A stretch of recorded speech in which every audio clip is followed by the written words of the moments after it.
Hi, Jan. Milestone 2, Task 1. All right, so you've chosen weightless in photography. Concept describes how much something in an image pulls your eye to look at it. Yeah, it's definitely one way of looking at it. Most people go for like a literal uh, definition of just being like floating and weightlessness and things like that, but definitely open to different interpretations. So you've got a couple of daisies and the one with that's being framed.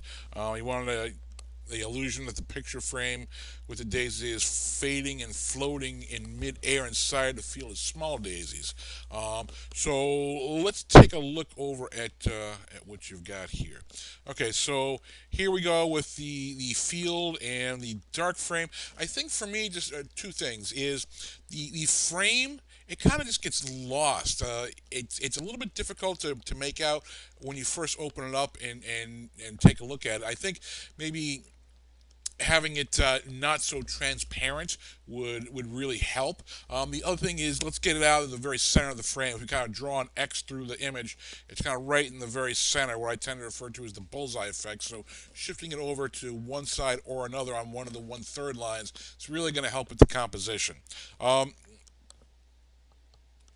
and I think just the other thing is just the frame itself is black, and if we kind of let's take a look at your images here. So you've got the field, and then you've got the actual framed picture. Just because the frame itself is black, it kind of gets lost in this field.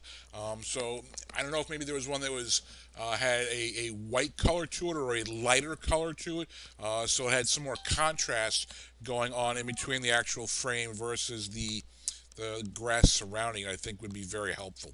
All right, so other thing I want to talk about is the Photoshop submission.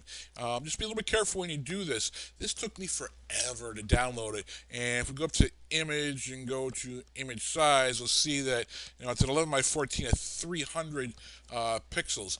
We're not going to be printing anything, so when you submit things in the for the class, I would change this after you've made all your changes and everything and added in all your layers to 100 and see how it was 79 megs and now it's down to 8.